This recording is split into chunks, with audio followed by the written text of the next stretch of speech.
ભાઈ, આજે તું મારા માટે મરી ગયો છો। આવા શબ્દો બોલતા બોલતા અમૃતની આંખોમાંથી આંસુ વહેવા લાગ્યા। સામે એનો નાનો ભાઈ કલ્પેશ ઊભો હતો। બંનેના હાથમાં પિતાની મિલકતના કાગળ હતા અને ઘરના આંગણામાં આખું ગામ ભેગું થયું હતું। એક સમય એવો હતો જ્યારે બંને ભાઈઓ એક જ થાળીમાં જમતા હતા। એકબીજા વગર એક દિવસ પણ રહી શકતા નહોતા। ગામમાં લોકો એની મિત્રતા અને ભાઈચારાના દાખલા આપતા હતા, પરંતુ આજે એકબીજાનો ચહેરો જોવો પણ એમને ગમતો નહોતો। કારણ શું હતું? શું ખરેખર મિલકતનો ઝઘડો હતો કે પછી કોઈ એવું કાવતરું હતું જેણે ધીમે ધીમે બે ભાઈઓના દિલમાં ઝેર ભરી દીધું? અને સૌથી મોટો પ્રશ્ન, જે માતા પિતાએ આખી જિંદગી બંનેને સાથે રાખવા માટે સંઘર્ષ કર્યો હતો, એ માતા પિતાની છેલ્લી ઈચ્છા શું હતી? આ વાર્તાનો અંત જ્યારે આવશે ત્યારે કદાચ તમારી આંખોમાં પણ આંસુ આવી જશે। તો મિત્રો, આ વાર્તા પૂરી વાંચતા રહેજો, કારણ કે છેલ્લી 5 મિનિટમાં જે સત્ય બહાર આવશે એ બધું જ બદલી નાખશે। ગુજરાતના એક નાના અને સુંદર ગામમાં હરિભાઈ પોતાના પરિવાર સાથે રહેતા હતા। એમને 2 દીકરા હતા, અમૃત અને કલ્પેશ। અમૃત મોટો હતો જ્યારે કલ્પેશ એનાથી 5 વર્ષ નાનો હતો। બાળપણથી જ બંને વચ્ચે એવો પ્રેમ હતો કે આખું ગામ એમની વાતો કરતું। અમૃત જ્યારે સ્કૂલે જતો ત્યારે કલ્પેશ પણ એની પાછળ પાછળ દોડતો। જો કોઈ કલ્પેશને કંઈ કહી દે તો અમૃત એની સામે ઊભો રહી જતો, અને જો અમૃત બીમાર પડે તો કલ્પેશ આખી રાત એની પાસે બેસી રહેતો। હરિભાઈ ઘણી વાર હસીને એવું કહેતા કે ભગવાન દરેક ઘરમાં આવા ભાઈઓ આપે તો દુનિયામાં ઝઘડા જ ન રહે। ધીરે ધીરે સમય વીતવા લાગ્યો। બંને ભાઈઓ મોટા થયા અને ખેતરનું કામ સંભાળવા લાગ્યા। સવારથી સાંજ સુધી સાથે મહેનત કરતા। થોડા જ વર્ષોમાં એમની મહેનતમાંથી ઘરની સ્થિતિ સુધરવા લાગી। પછી બંનેના લગ્ન થયા। અમૃતના લગ્ન કવિતા સાથે થયા અને કલ્પેશના લગ્ન ભાવના સાથે થયા। શરૂઆતમાં તો બધું જ સારું હતું। બંને વહુઓ પણ હસીને વાતો કરતી। આખો પરિવાર એક સાથે બેસીને જમતો હતો, હસતો હતો અને રમતો પણ હતો। ઘણીવાર ઘરના વિનાશની શરૂઆત બહારના દુશ્મનથી નહીં, પરંતુ ઘરની અંદરથી જ થાય છે। એક દિવસ કવિતાની બહેન એના ઘરે આવી। એણે આખું ઘર જોયું, 2 ભાઈઓની એકતા જોઈ, અને ત્યારબાદ ધીમેથી કવિતાના કાનમાં એવું કહ્યું કે તારો પતિ મોટો છે, પરંતુ ઘરમાં તો બધું જ સરખું વહેંચાઈ જાય છે। આ ક્યાંનો ન્યાય છે? આવા શબ્દો સાંભળીને કવિતા વિચારમાં પડી ગઈ। પહેલી વાર એના મનમાં એક નાનો પ્રશ્ન જન્મ્યો, અને એ જ નાનો પ્રશ્ન આગળ જઈને આખા પરિવારને તોડવાનો હતો। કવિતાના મનમાં એની બહેને વાવેલું શંકાનું બીજ હવે ધીમે ધીમે અંકુરિત થવા લાગ્યું હતું। પેલા જે વાતો એને સામાન્ય લાગતી હતી, હવે એ જ વાતો એને ખટકવા લાગી હતી। એક સાંજે અમૃત અને કલ્પેશ ખેતરેથી પાછા ઘરે આવ્યા ત્યારે બંને ભાઈઓ દિવસભરની કમાણી અને ખર્ચાનો હિસાબ જોઈ રહ્યા હતા।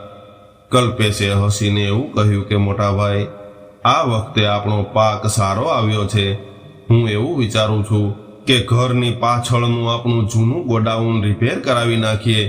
ત્યારે અમૃતે તરત જ હા પાડી અને એવું કહ્યું કે હા કલ્પેશ, એ ગોડાઉન આપણે રિપેર કરાવી નાખશું, કેમ કે એ ગોડાઉન આપણા પરિવારને જ કામ આવશે। બંને ભાઈઓનો આ નિર્ણય સાંભળીને કવિતા ચૂપ રહી, પરંતુ રાત્રે અમૃત સૂવા આવ્યો ત્યારે કવિતાએ પૂછ્યું કે તમે કોઈ નિર્ણય લેતા પહેલા મારી સાથે વાત કેમ નથી કરતા? અમૃત હસ્યો કે અરે, એમાં તને પૂછવાનું શું હોય? ઘરનું કામ છે અને બધા માટે છે। બધા માટે કે પછી ખાસ કોઈના માટે? કવિતાએ તરત જ જવાબ આપ્યો. અમૃત થોડો ચોંકી ગયો અને એવું પૂછ્યું કે તું શું કહેવા માંગે છે? ત્યારે કવિતાએ વાત ટાળી દીધી, પરંતુ અમૃતના મનમાં પ્રશ્ન રહી ગયો. બીજી તરફ ભાવનાના મનમાં હજુ સુધી આવું કંઈ પણ નહોતું. એ કલ્પેશ સાથે ખુશ હતી, પરંતુ થોડા દિવસો પછી કવિતાએ ધીમે ધીમે ભાવનાને પણ પોતાની વાતોમાં ખેંચવાનું શરૂ કર્યું.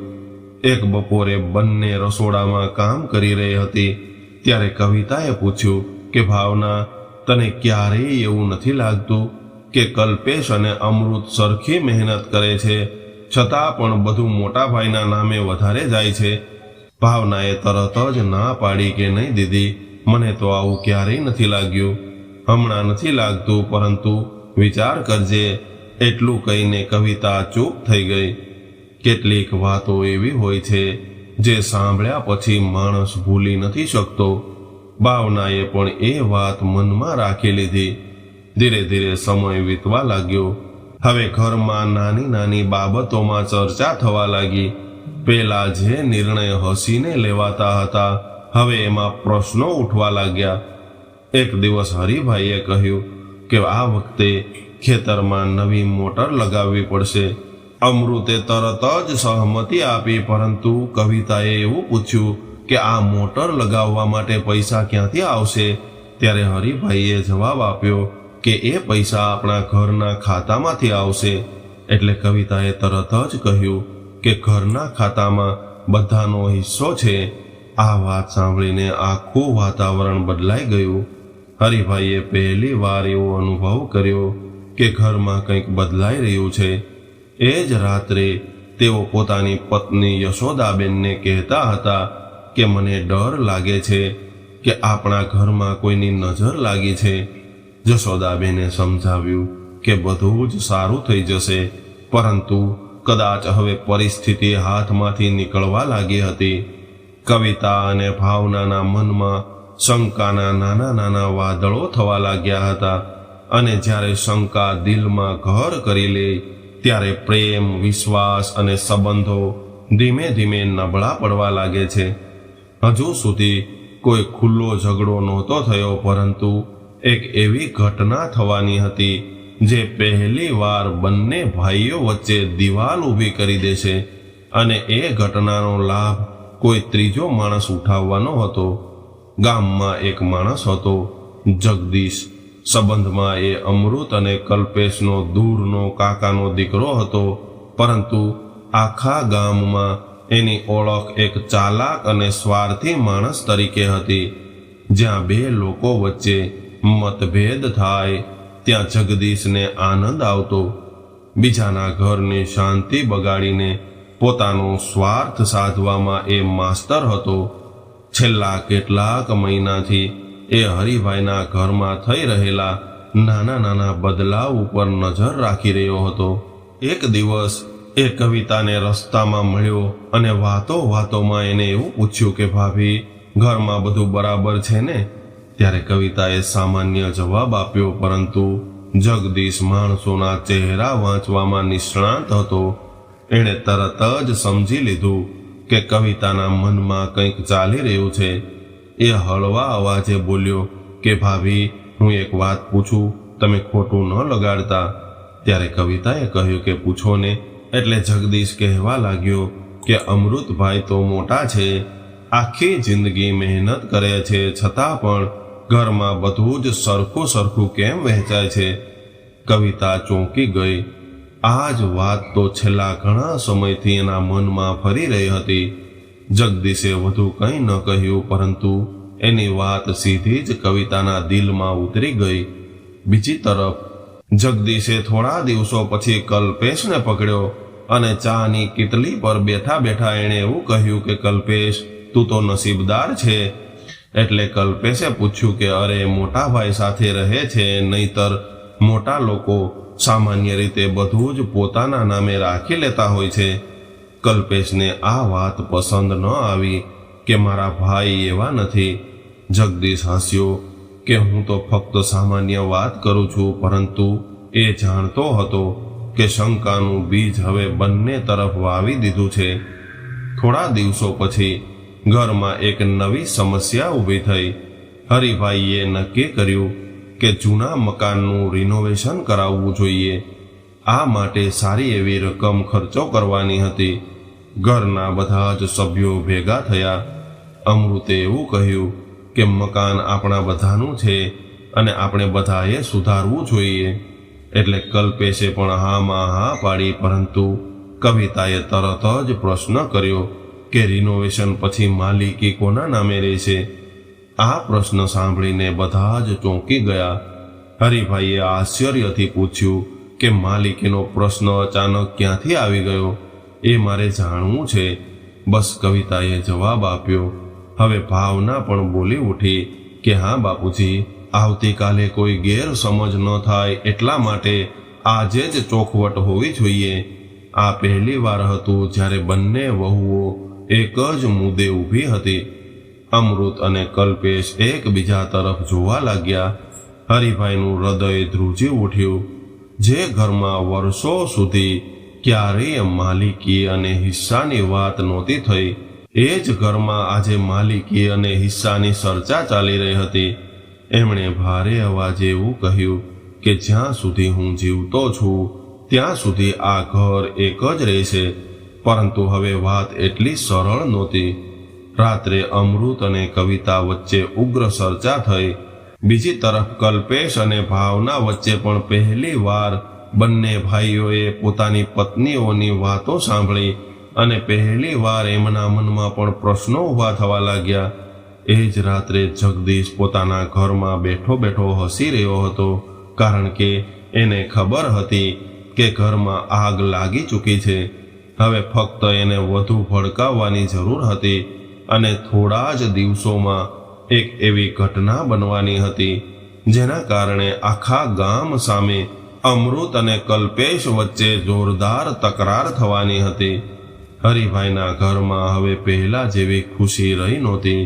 જે આંગણામાં પહેલા હાસ્યના અવાજો ગુંજતા હતા, ત્યાં હવે અજીબ પ્રકારની શાંતિ છવાયેલી રહેતી હતી.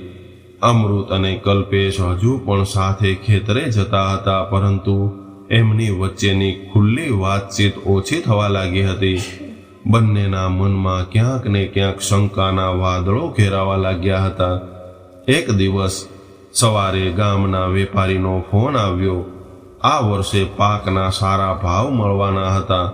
વેપારીએ એવું કહ્યું કે જો તરત જ સોદો કરી દેવામાં આવે તો ઘણો બધો ફાયદો થઈ શકે છે.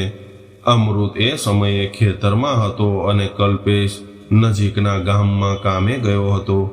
વેપારી વારંવાર ઉતાવળ કરી રહ્યો હતો.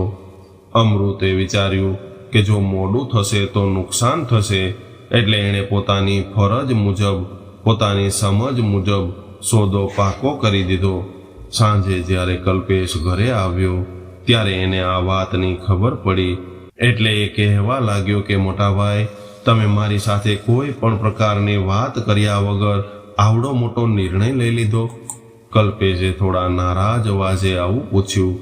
એટલે અમૃત શાંતિથી જવાબ આપવા લાગ્યો કે સમય નહોતો અને વેપારી રાહ જોતો નહોતો, પરંતુ હું પણ આ કામમાં ભાગીદાર છું. કલ્પેશે આવું કહ્યું. એમાં શંકા ક્યાં છે? અમૃતે કહ્યું. તો પછી મને પૂછવું જોઈતું હતું. વાત સામાન્ય હતી. થોડી સમજદારી રાખવામાં આવે તો ત્યાં જ પૂરી થઈ જાય એવી હતી, પરંતુ હવે બંનેના મનમાં પહેલાથી જ શંકા ભરાઈ ગઈ હતી. કવિતા તરત જ બોલી પડી કે કલ્પેશ સાચું કહે છે. દરેક નિર્ણય એકલા કેવી રીતે લઈ શકાય? આ સાંભળીને અમૃતને ગુસ્સો આવ્યો.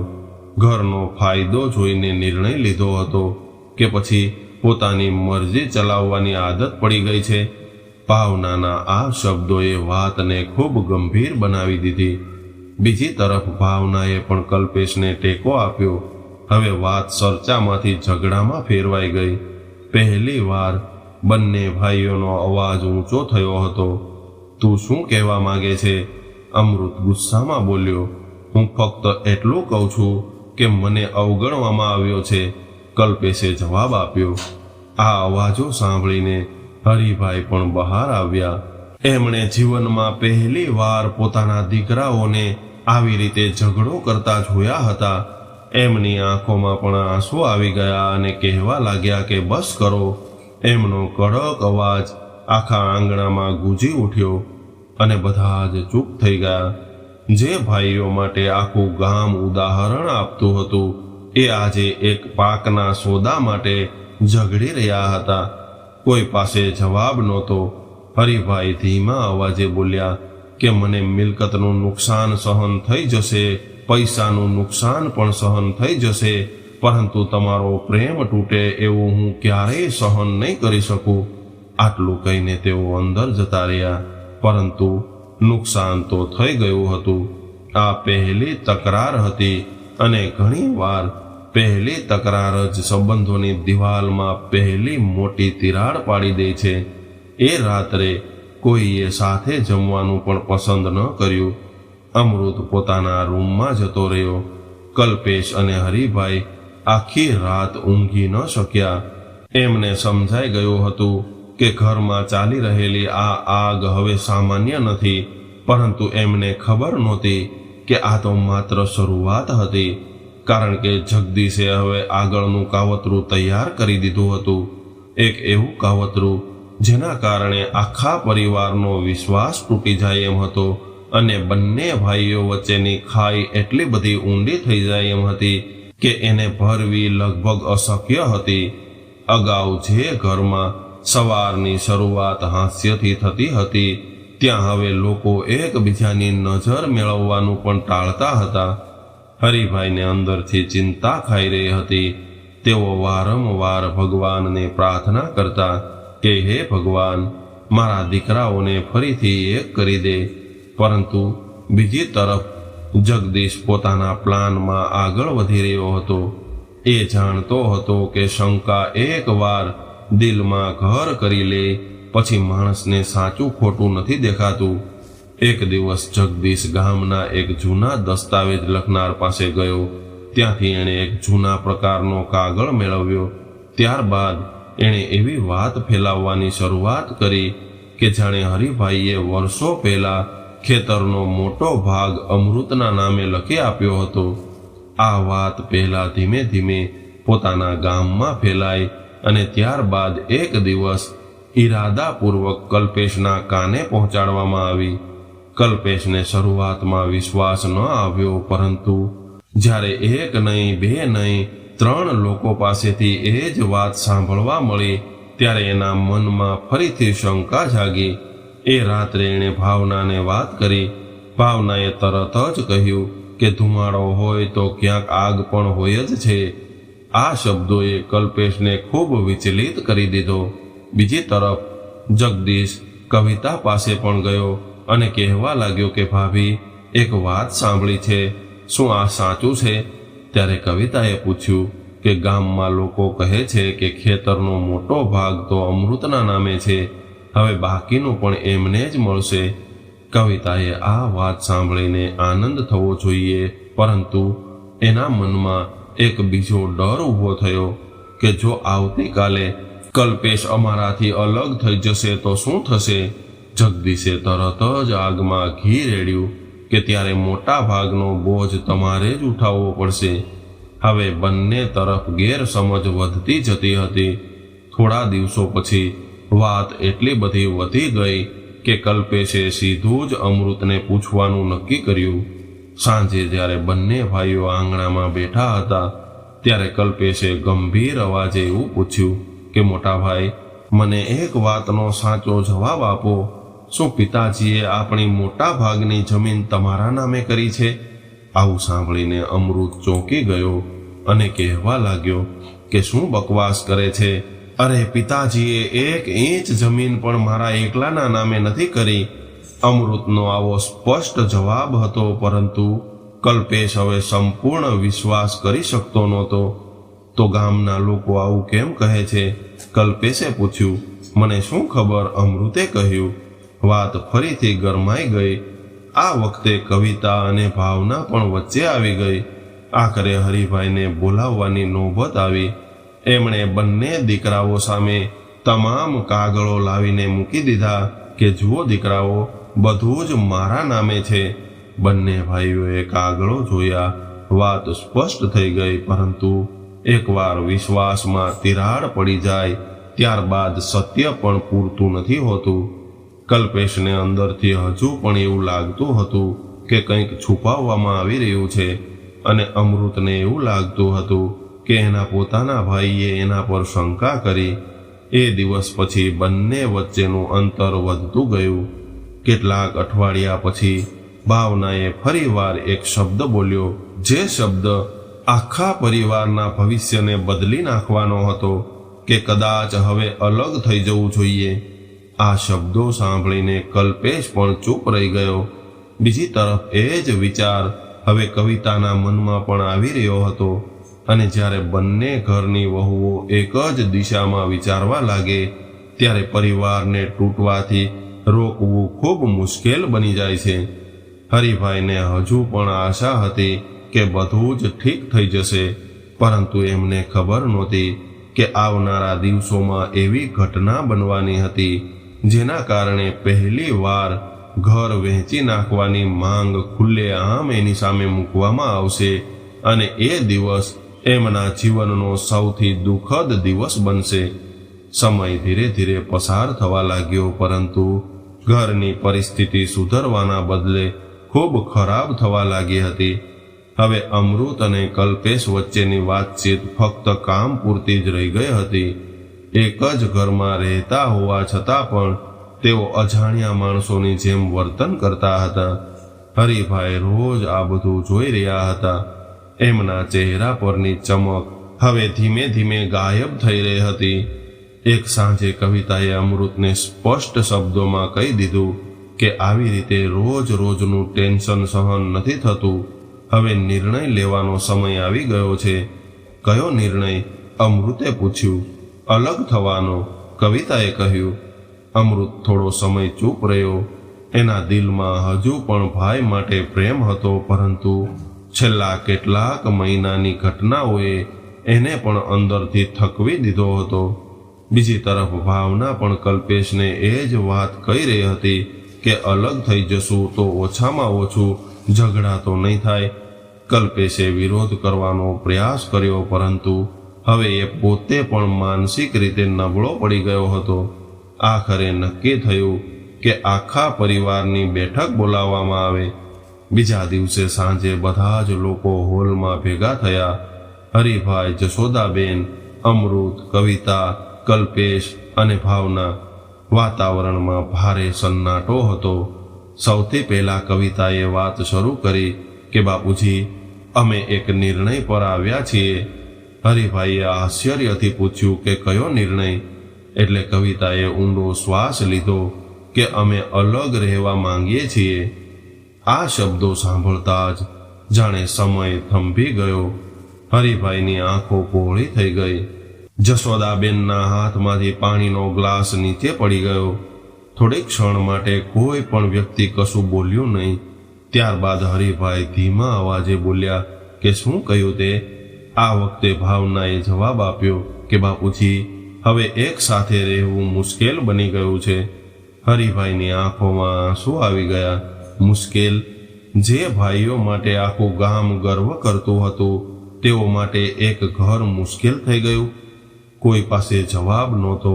તેઓ અમૃત તરફ વળ્યા અને કહેવા લાગ્યા કે બેટા, તું પણ આવું જ ઈચ્છે છે? અમૃતનું માથું નીચે ઝૂકી ગયું. હરિભાઈએ પછી કલ્પેશ તરફ જોયું. કલ્પેશ પણ ચૂપ રહ્યો. આ મૌન જ સૌથી મોટો જવાબ હતો. હરિભાઈ ધીમે ધીમે ઊભા થયા. એમનો અવાજ કંપી રહ્યો હતો કે જ્યારે તમે નાના હતા ત્યારે એક રમકડા માટે પણ ક્યારેય ઝઘડો નહોતો કર્યો, આજે આખું ઘર વહેંચવા માટે તૈયાર થઈ ગયા છો. એમની આંખોમાંથી આંસુ વહેવા લાગ્યા. મેં આખી જિંદગી મહેનત કરીને આ ઘર વસાવ્યું. મને એવી આશા હતી કે મારા દીકરાઓ હંમેશા આ ઘરમાં સાથે રહેશે. જશોદાબેન પણ રડી પડ્યા, પરંતુ હવે કોઈના દિલ પર અસર નહોતી થઈ રહી. શંકા અને અહંકાર પ્રેમ કરતા ખૂબ શક્તિશાળી બની ગયા હતા. આખરે હરિભાઈએ કાંપતા અવાજે એવું કહ્યું કે જો તમારો નિર્ણય પાક્કો હોય તો હું તમને રોકીશ નહીં. આ શબ્દો સાંભળીને આખું ઘર સ્તબ્ધ થઈ ગયું. એ રાત્રે હરિભાઈ પોતાના રૂમમાં એકલા બેઠા હતા. એમણે દિવાલ પર ટાંગેલી બંને દીકરાઓની બાળપણની તસવીર જોઈ અને પહેલી વાર ખુલીને રડ્યા હતા. એમને એવું લાગ્યું કે એમના જીવતા જીવ જ એમનો પરિવાર તૂટી ગયો. પરંતુ આ તો હજુ શરૂઆત હતી, કારણ કે હવે મિલકતની વહેંચણી થવાની હતી અને જ્યાં મિલકત વચ્ચે આવે ત્યાં સંબંધોનું સાચું પરીક્ષણ શરૂ થાય છે. આ વહેંચણી દરમિયાન એક એવી વાત બહાર આવવાની હતી જે બંને ભાઈઓની વચ્ચેની ખાઈને વધુ ઊંડી બનાવી દેશે. અને જગદીશને તો જાણે આ જ દિવસની રાહ હતી. ગામના આગેવાનોની હાજરીમાં મિલકતની વહેંચણી શરૂ થઈ. હરિભાઈનું હૃદય જાણે દરેક કાગળ પર સહી સાથે તૂટી રહ્યું હતું.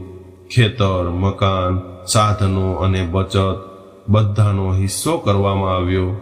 જ્યારે જૂના ફૂલવાળા ખેતરની વાત આવી ત્યારે અમૃતે એવું કહ્યું કે આ ખેતર કલ્પેશ લઈ લે, એને વધારે જરૂર પડશે. પરંતુ જગદીશે તરત જ વચ્ચે બોલીને વાત બગાડી નાખી કે વાહ, બહારથી ઉદાર દેખાવાનું નાટક તો સરસ છે. બધાને ખબર છે કે આ ખેતર સૌથી ઓછું ઉપજ આપે છે. આવી વાત સાંભળીને કલ્પેશના મનમાં ફરીથી શંકા જાગી. એને એવું લાગ્યું કે કદાચ અમૃત ખરેખર ઓછા મૂલ્યની જમીન એને આપી રહ્યો છે. વાત એટલી બધી વધી ગઈ કે બંને ભાઈઓ ગામ લોકોની સામે એકબીજા પર આરોપ લગાવવા લાગ્યા. એ દિવસ પછી તેઓ માત્ર અલગ જ ન થયા, પરંતુ એકબીજાના દુશ્મન બની ગયા. વહેંચણી પછી અમૃત અલગ ઘરમાં રહેવા ગયો. કલ્પેશ પણ પોતાના પરિવાર સાથે અલગ થઈ ગયો. હરિભાઈ અને જશોદાબેન એકલા રહી ગયા. પેલા જે ઘરમાં બાળકોના અવાજો ગુંજતા હતા ત્યાં હવે સન્નાટો હતો. દિવાળી આવી, પરંતુ પહેલી વાર બંને ભાઈઓ અલગ અલગ ઉજવણી કરી રહ્યા હતા. જશોદાબેન દરવાજા તરફ જોતા રહેતા.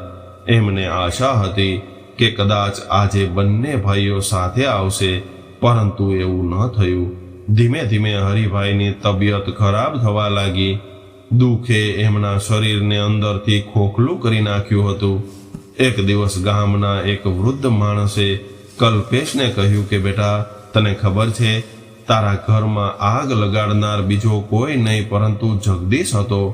કલ્પેશ ચોંકી ગયો.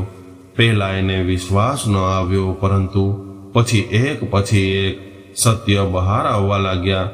ખોટા કાગળની વાત, અફવાઓ, લોકોમાં ફેલાવવામાં આવેલી ખોટી વાતો, આ બધાની પાછળ જગદીશ હતો. કલ્પેશને પહેલી વાર એવું લાગ્યું કે કદાચ એણે પોતાના ભાઈ સાથે અન્યાય કર્યો છે, પરંતુ હવે ખૂબ મોડું થઈ ગયું હતું. એક રાત્રે હરિભાઈને હાર્ટ એટેક આવ્યો. એમને હોસ્પિટલમાં દાખલ કરવામાં આવ્યા. સમાચાર સાંભળીને અમૃત અને કલ્પેશ બંને દોડી આવ્યા. મહિનાઓ પછી બંને ભાઈઓ એક જ રૂમમાં ઊભા હતા. હરિભાઈએ કાંપતા હાથથી બંનેને નજીક બોલાવ્યા કે મારી એક છેલ્લી ઈચ્છા છે. બંનેની આંખોમાં આંસુ હતા. મારા ગયા પછી પણ દુશ્મન બનીને ન રહેતા.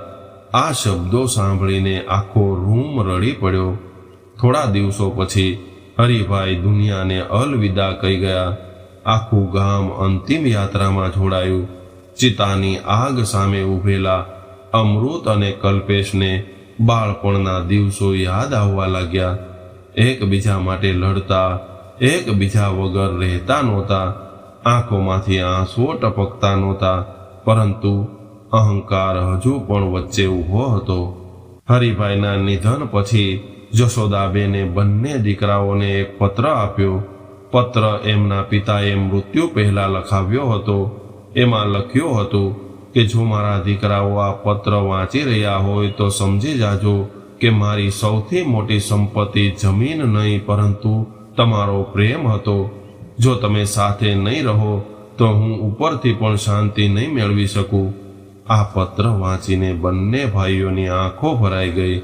થોડા દિવસો પછી બંને ભાઈઓએ જગદીશનો સામનો કર્યો. પુરાવા સામે આવતા જ જગદીશનું જૂઠાણું બહાર આવી ગયું અને એણે સ્વીકારી લીધું કે એણે જ બંને વચ્ચે ગેરસમજ ઊભી કરી હતી. ગામના લોકો એની હરકતોથી ગુસ્સે થઈ ગયા, પરંતુ સૌથી મોટું નુકસાન તો થઈ ગયું હતું. બે ભાઈઓના ઘણા વર્ષો બરબાદ થઈ ગયા હતા. એક સાંજે કલ્પેશ અમૃતના ઘરે ગયો. અમૃત બહાર બેઠો હતો. થોડી ક્ષણ બંને એકબીજાને જોતા રહ્યા. ત્યારબાદ કલ્પેશે ધીમેથી કહ્યું કે મોટા ભાઈ, મને માફ કરી દો.